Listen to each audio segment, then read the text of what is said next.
Bonjour les filles. Hello everybody. Hi girls. Привет, девчонки, как дела? Кто интересуется по наращиванию ресниц, кому интересно узнать последнюю информацию о клее. Alors, aujourd'hui, on va faire un sujet à propos des normes de colle. Qu'est-ce qu'une colle en norme? Qu'est-ce que ça veut dire? Et pour vous tester aussi le fournisseur chez qui vous achetez les colles, pour le détecter, est-ce qu'il est vraiment en norme ou il vous raconte des blabla. Voilà, ce qui se passe sur le marché actuellement, 95%, c'est ce que je suppose. D'accord? Après, je ne regarde pas dans la documentation de chacun, mais vu que Kalinka, elle est la seule qui a approuvé ses colles comme produits cosmétiques et la seule en Europe dans la base de données CPNP, base de données cosmétiques en Europe, vous pouvez déjà poser vos questions à propos de vos fournisseurs, si vous vous fournissez avec d'autres marques que Kalinka. Donc, aujourd'hui, enfin, j'ai reçu le rapport officiel sur l'école Kalinka, tout ce qui se trouve dedans, toutes les sécurités, etc. Ça m'a pris 1 an et demi pour passer toutes les analyses, tous les tests et pour prouver que la colle Kalinka, elle est dans les normes européennes à 100%. Voilà. Avant tout, juste je vais vous expliquer à peu près, on ne va pas rester trop longtemps, je ne vais pas vous expliquer comment ça se passe parce que ça va prendre au moins 3 heures. Mais juste pour vous orienter, comment vous pouvez déterminer votre fournisseur de colle, est-ce qu'il est en norme ou pas. Si le fournisseur il dit que j'achète les colles hors de l'Europe, et normalement il n'y a pas de fabrication des colles en Europe, s'il y en a, peut-être c'est les colles qui ne sèchent pas vite, etc. C'est peut-être... ils ne sont pas encore développés, j'en sais rien, je ne vais pas constater. S'il vous dit que la colle était fabriquée hors de l'Europe et qu'il vous donne juste une fiche de sécurité, ce n'est pas suffisant. Cette colle n'est pas dans les normes. Ça veut dire que le fournisseur il a acheté des colles hors de l'Europe. On lui a donné son fournisseur à lui. Il lui a fourni un document qui s'appelle fiche de sécurité. C'est tout. Voilà. Donc ça c'est, on va dire, il croit sur parole à ce fournisseur que, soi-disant, tous les ingrédients sont en norme par rapport à quoi et par rapport à quel pays. Et est-ce que c'est prouvé, est-ce que c'est vérifié? Malheureusement, rien n'est vérifié. Et donc, il obtient ce document et il pense que c'est suffisant. Ce n'est pas suffisant. Pour que ça sera réellement en normes européennes, il faut qu'il y ait un laboratoire en Europe qui montre, qui prouve par leurs analyses et leurs documents, oui, on a analysé cette colle, elle est en normes. Ainsi que l'emballage. Oui, l'emballage de cette marque pour les colles, elle est en normes. Si c'est un document officiel d'un laboratoire en Europe, et en plus de ça, cette marque a mis cette colle dans la base de données CPNP, cosmétique, eh ben ça veut dire que cette colle est réellement en norme. Si la marque elle n'est pas en mesure de vous présenter un certificat de laboratoire, européenne, ça veut dire que la colle, elle n'a jamais été testée, ni contrôlée, ni vérifiée, rien. Donc, dans la loi française, c'est une colle vendue illégale et donc vous êtes subi de danger. Et lorsqu'il se passe quelque chose, un problème avec votre cliente, vous vous adressez vers le fournisseur. Et si le fournisseur n'est pas en norme, tous les deux sont responsables. Donc tous les deux, vous allez payer les dégâts à ce que vous avez commis. Malheureusement, c'est comme ça. Qu'est-ce que je voulais rajouter par là? La responsabilité. Ok, certaines personnes, certains fournisseurs qui peuvent vous dire, oui, mais moi j'ai mis les étiquettes aux normes, et ils peuvent passer, juste faire, demander une laboratoire, je veux juste mes étiquettes aux normes et c'est tout, sans examen. Peut-être il va trouver une laboratoire qui va accepter, mais voilà, pour les, je me souviens ce que je voulais dire, c'est combien ça va coûter les amendes. Amendes. Lorsque vous travaillez avec une colle illégale, non contrôlée. Encore maintenant, j'ai perdu la première idée. Ok, pour les amendes. Le fournisseur qui vend de l'école, surtout en Europe, bon, je ne parle pas d'autres pays, mais s'il distribue en France, et si sa colle n'est pas contrôlée, elle n'est pas dans la base de données CPNP cosmétique, alors c'est une amende de 30 000 euros, soit 3 ans de prison. Voilà. Ok, maintenant on va passer au rapport de sécurité et tout le contrôle que Kalinka elle a passé pour 4 cols pendant 1 an et demi. Donc la colle 3X Fitness Hollywood Colmed. Donc je vais vous lire juste certains paragraphes qui sont très intéressants. Donc les caractéristiques physiques, chimiques et stabilité du produit. Donc le produit est subi une évaluation quant à sa stabilité dans le temps afin d'évaluer la durée d'utilisation possible du produit après fabrication. Les résultats montrent qu'une utilisation après ouverture de 3 mois, donc utiliser la bouteille qu'après 3 mois et pas dépasser ce délai. D'accord? La nature du produit est adaptée. L'essai de stabilité apporté sur une conservation après ouverture de 3 mois à température ambiante. C'est ce que j'explique à tout le monde parce que tout le temps la même question. Est-ce que je dois garder votre colle dans le frigidaire à chaque fois après l'utilisation? Non. Tous les ingrédients des produits des colles Kalinka sont stables, donc elles n'ont pas besoin de retourner à chaque fois au frais. Il est suffisant la température ambiante pendant 3 mois. Mais encore fois, les tests étaient faits sur la bouteille de 15 ml. Si vous achetez la bouteille de 5 ml, vous devez être consciente que ce n'est pas 3 mois d'utilisation si vous utilisez 4 clientes ou 5 ou 6 par jour. Donc c'est 30 jours. Quoi que ce soit, petite ou grande bouteille. Déjà, si vous avez 6, 7, 8 clientes par jour, il faut acheter une petite bouteille, une grande bouteille, 15 ml. Et dans 30 jours, vous la changez. Si vous êtes une débutante et vous avez une cliente, 2 clientes par jour, vous pouvez encore se limiter avec une petite bouteille de 5 ml pendant 3 mois. Il n'y a pas de souci. Donc, la colle qui se garde chez nous au dépôt, et ils ont un frigidaire spécial qui a une température à 4 degrés. Ce qui n'est pas toujours le cas dans le frigidaire chez vous. Vous ouvrez votre frigidaire très souvent. J'explique pourquoi ça. Parce qu'il y a des esthéticiennes qui veulent acheter un stock de colle. Je ne conseille pas.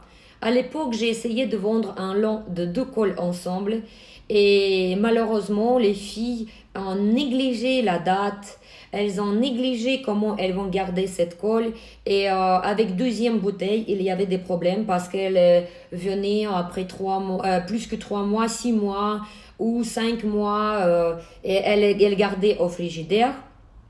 Et avec l'ouverture tout le temps et la température qui n'est pas pareille chez nous, avant l'ouverture, la colle doit être stable. Après l'ouverture, c'est déjà autre chose une fois qu'elle est oxygénée. Ok, donc je vous déconseille d'acheter votre stock à l'avance. C'est plutôt 2 semaines avant, parce que vous avez la date. On est bien d'accord. Si vous avez bien suivi votre formation de l'école, si l'école est compétente, elle doit vous enseigner qu'on met les dates sur la colle derrière. C'est quand on utilise les produits de désinfection, on met la date derrière, ainsi que d'autres produits. Dès que c'est ouvert, on met la date d'ouverture, parce qu'après on se souvient de rien. Et ensuite, 2 semaines avant la fin, vous pouvez recommander votre nouvelle colle. Et là, très bien, vous n'avez même pas besoin de le mettre au frais. Je conseille mettre dans la température ambiante jusqu'à sa ouverture, mais pas dépasser 2 semaines. D'accord? Donc, si vous avez gardé la colle chez vous 6 mois ou 8 mois, parce que je vois parfois les commandes qui viennent, les personnes qui utilisent 4, 6 bouteilles, qui achètent, pardon. Donc, moi, je suppose qu'elle donne des cours, elle fait des kits où elle fait la revente de colle Kalinka illégale sans autorisation. Alors, c'est sous votre responsabilité. Donc, en ce cas-là, je vérifie la date. Si elle me dit 8 mois plus tard, ah, la colle maintenant, elle colle pas. Ce n'est pas mon problème. C'est vous qui avez inventé votre loi, vos règles, sous vos idées, vos propres idées. Vous avez décidé à distribuer votre colle ou utiliser un an plus tard. Ça m'est arrivé. Un an et demi plus tard, quelqu'un qui est revenu, elle dit, mais la bouteille, elle est complètement sèche dans la bouteille. Mais c'est normal, quand on a regardé la facture, dernière date d'achat, c'était un an et demi. Voilà, donc ça ne nous regarde pas. Donc, en l'état, la conservation avant l'ouverture est limitée à 6 mois. Donc, imaginez-vous, la colle, elle est chez nous. Nous, environ, quand on achète la colle, on achète le stock, on calcule pour le distribuer un maximum 2 mois à 3 mois. D'accord? Donc, même 6 mois, je ne prends pas la marge. Pourquoi? Parce que si c'est 2 mois, 3 mois chez moi, et s'il y en a qui ne respectent rien, même si je demande, elle garde chez elle 3 mois, plus utilisation chez vous. Donc, c'est pour ça que je préfère qu'il y a 2-3 mois chez nous et maximum 3 mois après l'ouverture chez vous. Là, c'est 6 mois respectés. Normalement, c'est encore plus. Mais je préfère être serré pour avoir la garantie maximale. Ensuite, qualité microbiologique. Les produits de la gamme de colle Asil Kalinka exempts de risque de contamination et ou de prolifération microbiologique. Donc, ça veut dire que il n'y a pas il n'y a pas de bactéries qui peuvent se développer dans une colle. Donc, si votre... pourquoi j'ai toutes ces analyses? C'est pour me protéger. Si jamais une esthéticienne qui néglige les règles de désinfection de ces produits, soit elle ne sait pas, soit elle fait avec son pchit de l'alcool qui est antiseptique et n'est pas un produit désinfectant. Donc, si elle ne fonctionne pas dans les normes de désinfection de ces instruments, elle fait infecter une cliente, je vais montrer tous les documents que ma colle ne peut pas infecter. Je ne peux pas avoir des bactéries dans ma colle. Donc, le problème vient uniquement soit de l'esthéticienne, soit de la cliente. Ça, c'est le médecin qui peut détecter. Parce que sur les infections des yeux, ça, on va sortir complètement une autre en direct. Infection des yeux. Parce qu'il y a pas mal des infections qui viennent, et souvent viennent de la cliente, même pas de l'esthéticienne. Ensuite, impureté, traces, informations concernant le matériau d'emballage. Donc, il a été réalisé une série d'analyses de caractérisation et une recherche de métaux lourds. Les résultats de ces essais sont conformes à la réglementation européenne en vigueur. Allergènes. Les produits de la gamme Kalinka ne contiennent ni parfum ni allergènes selon les données scientifiques disponibles. Exposition aux produits cosmétiques. Donc, site d'application tête, zone d'application cils. D'accord? Donc, la population cible du produit du produit est la femme, y compris enceinte. La surface exposée au produit correspondant à une partie des cils et ne concerne normalement pas la peau, sauf en cas d'anomalie lors de l'application des extensions de cils. Ces extensions peuvent être considérées comme semi-permanentes, leur retrait impliquant l'utilisation d'un dissolvant par un professionnel pour être retiré. Le contact avec la peau et ou la muqueuse oculaire ne pouvant qu'être accidentel. nous avons considéré uniquement les facteurs de risque liés aux ingrédients du produit et au produit lui-même. Donc, ça veut dire que moi, je ne suis pas responsable. Je vous ai prouvé que mes cols, ils ne sont pas dangereux, même pour les femmes enceintes, lorsqu'ils étaient utilisés par un professionnel qui a suivi la formation avant. Là, il y a d'autres explications qui vont parler de ça.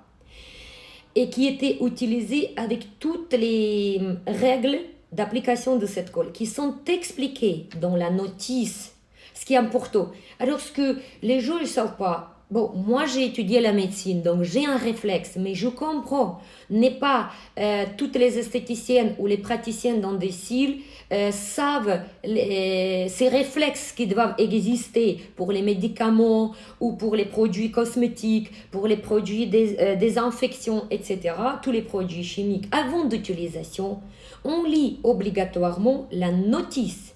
C'est plus que sur l'emballage, sur la bouteille ou la boîte. Ce n'est pas complet. Il faut vraiment lire la notice. Sur la notice, il y a l'information complète d'utilisation, peut-être des règles de sécurité, d'autres conseils d'utilisation.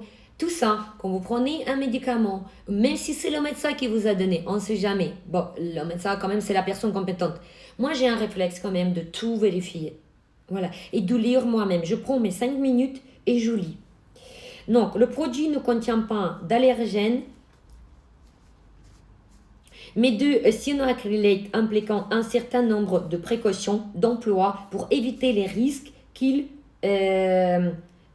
présente. Ensuite, profil toxicologique des substances. Éthyl cyanoacrylate. Selon ECHA, pas de toxicité oculaire ni dermatologique observée. Alcohol de cyanoacrylate, produit voisin du précédent. Profil toxicologique considéré comme identique. Donc, le troisième, polyméthylméthacrylate, polymère employé en cosmétique. D'accord? Donc, le produit dont la colle Kalinka utilisait des ingrédients cosmétiques. D'accord? Pas juste une simple colle pour des fossiles. Classé non irritant et non toxique.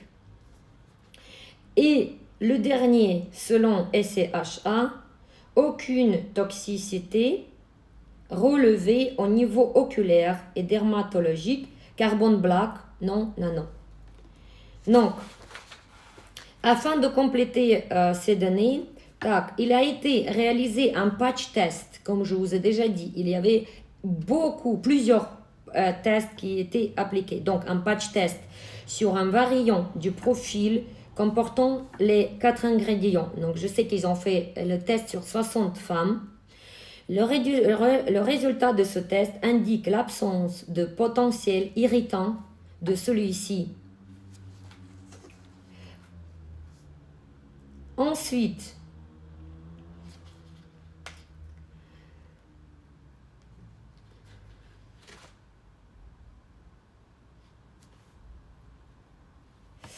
le produit est utilisable pour toute personne adulte avec comme restriction notable que son application doit être impérativement faite par une personne formée.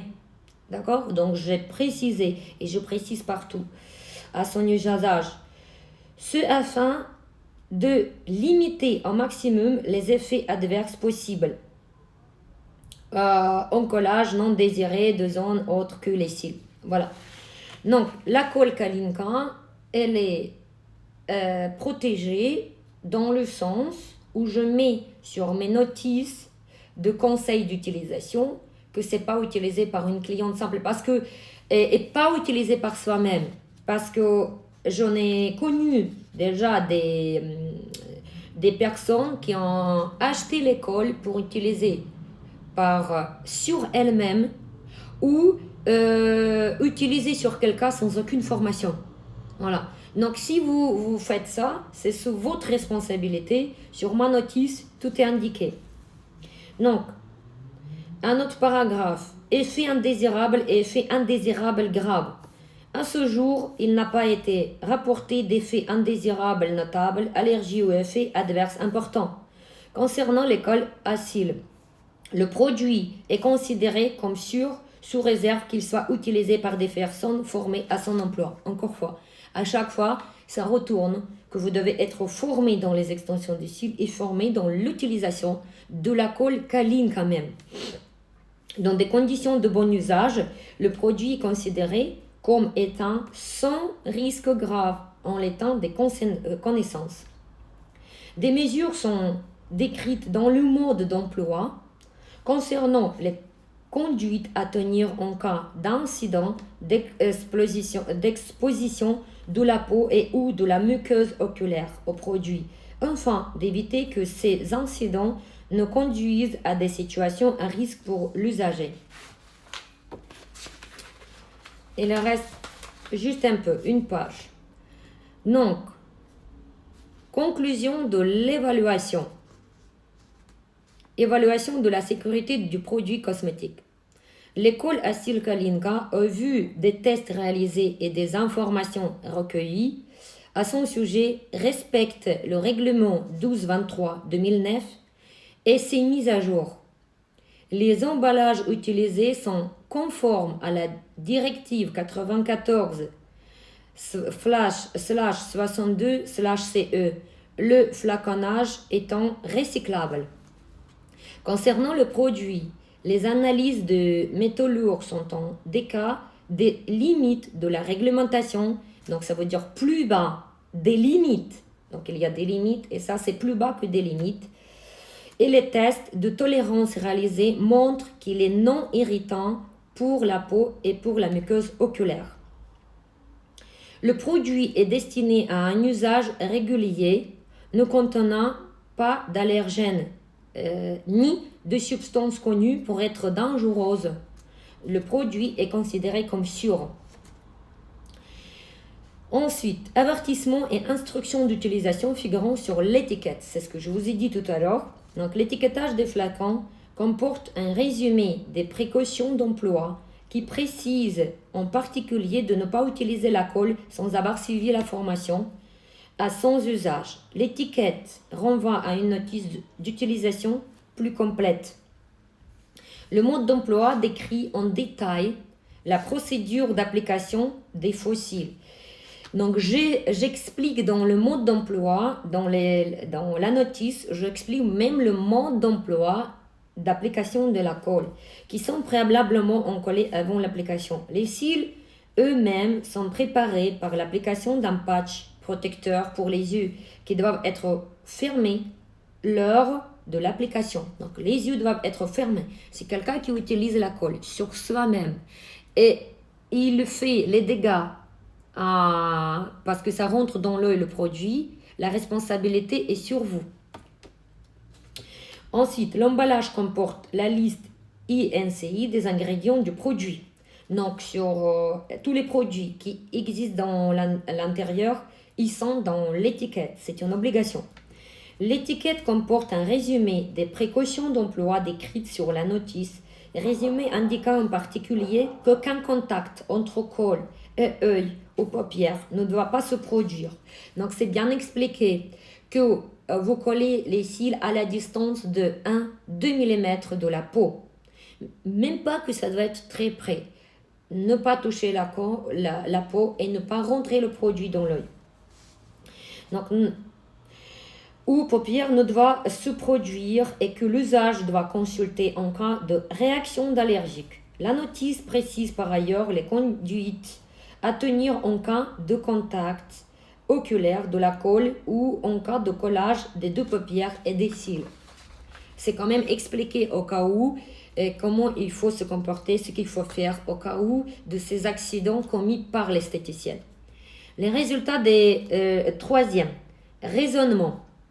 Les résultats des différentes analyses et études faites sur la colle Acyle Kalinka montrent qu'il ne contient pas de substances toxiques par elles-mêmes ou interdites et que des concentrations en métaux lourds présents satisfont aux réglementations en vigueur.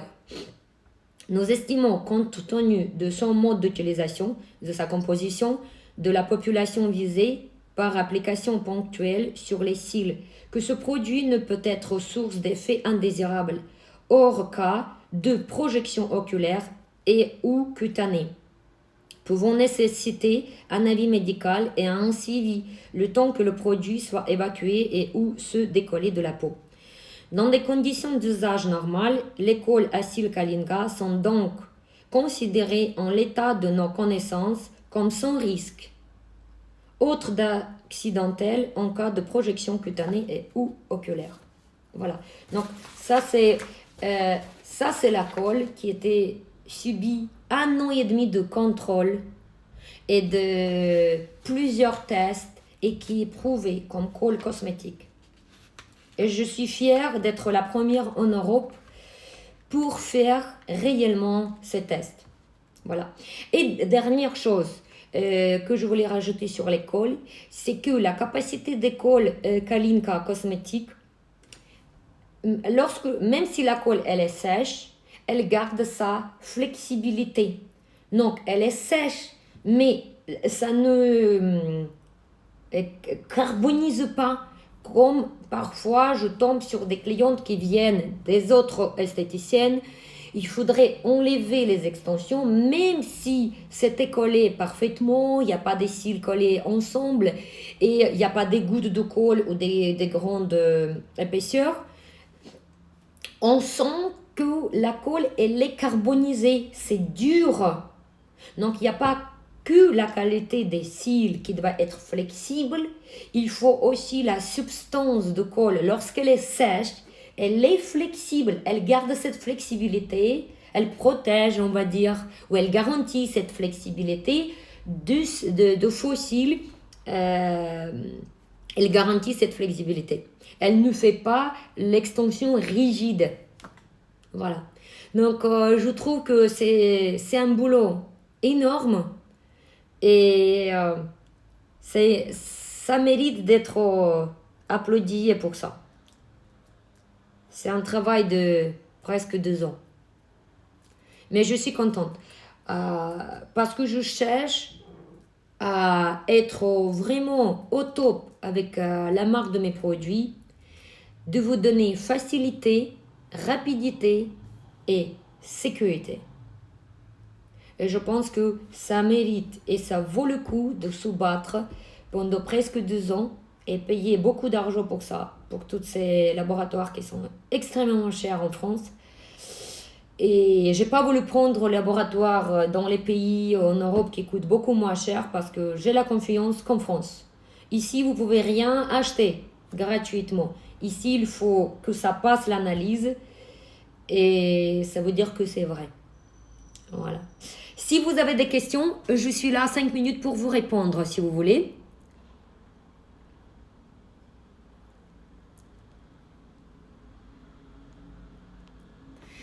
Voilà. Sylvainage, écoutez, maintenant vous êtes avec nous. Des choses qui arrivent à son temps, vous savez. En fait, l'activité des extensions de cils, en général, sur le marché, c'est une activité encore qui est très récente. Donc, c'est normal que beaucoup de choses qui étaient vendues au départ, c'était pas rapide, c'était pas super qualité, c'était pas facile. Les cols qui étaient vendus de partout sont contrôlés, sans normes.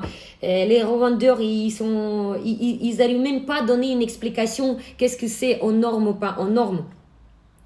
Donc lorsque l'activité elle est récente, il y a beaucoup des arnaques, il y a beaucoup de dangers et après plus il y a d'ancienneté, plus il y a les gens qui restent sur le marché qui sont quand même raisonnables et ils se battent pour cette qualité et pour cette conformité. Alors, une question, est-ce qu'il faut secouer la colle avant la pose? Oui, normalement c'est noté dans la notice.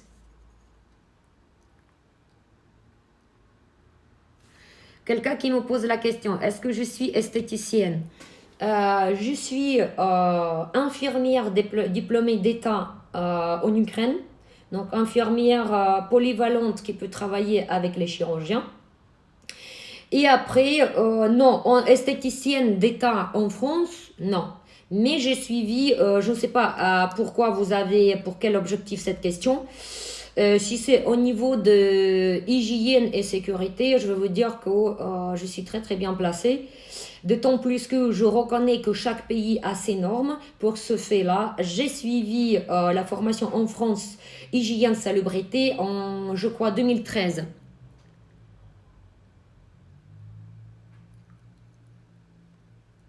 Ensuite, qu'est-ce qu'il y a d'autre comme question?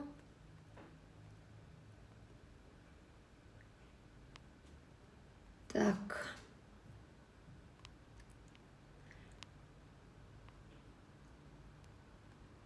Tac. Alors.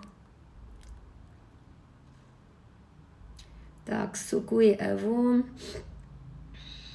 Merci Sophie. Quels cils pour préparer, quels sont vos cils pour préparer, quels sont vos produits pour préparer les cils? C'est très facile. On a un primer qui fait dégraisser, mais qui ne fait pas démaquiller. Hein. Surtout, il ne faut pas faire la confusion.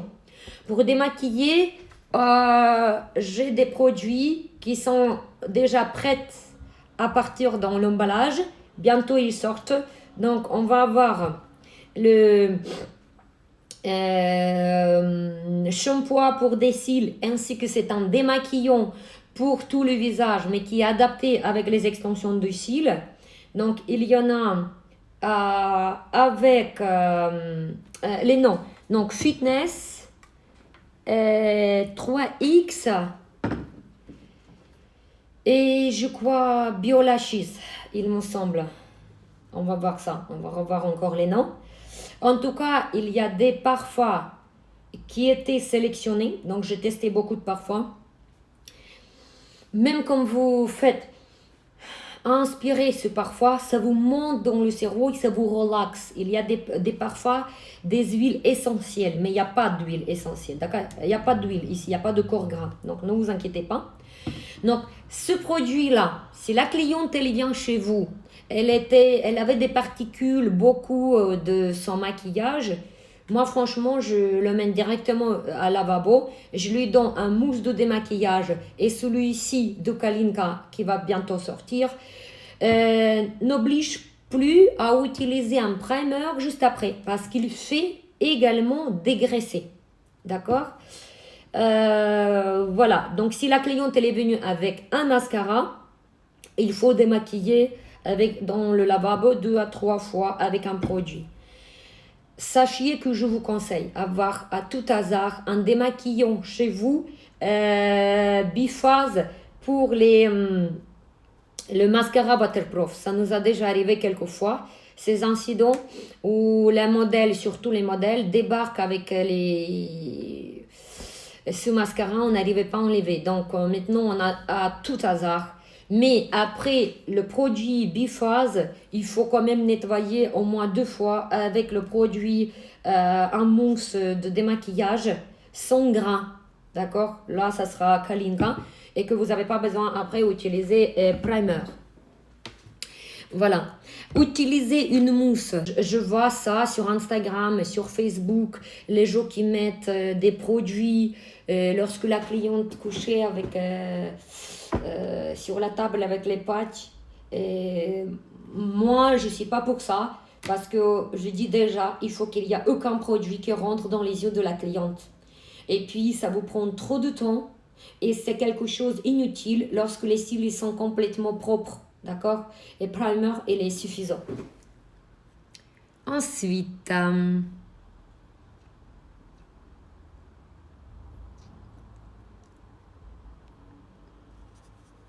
après le shampoing.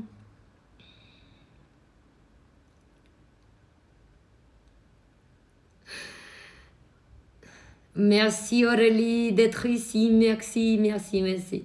Je t'adore. Pour ta fidélité grave. Alors, quoi d'autre? Alors, le sérum, il est en train de... Là, bientôt, je vais vous montrer. L'emballage est presque terminé. Donc, on est en train de mettre tout le texte dans les normes de l'emballage.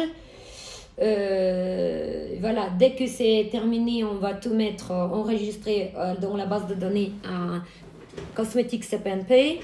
Dès que on obtient tous les droits et les certificats, on va le mettre en vente. Et ainsi que les shampoings, ça va sortir en même temps, en fait, en même jour normalement. Combien de temps encore? Je sais pas, peut-être encore 1 ou 2 mois. Voilà. Ok, bah les filles, si vous avez plus de questions, je vous souhaite bonne journée. Et là, juste après ça, je vais faire un autre en direct tout de suite pour un autre sujet, tout court. Et puis pour aujourd'hui, c'est tout. Donc je vous dis à bientôt. Ciao!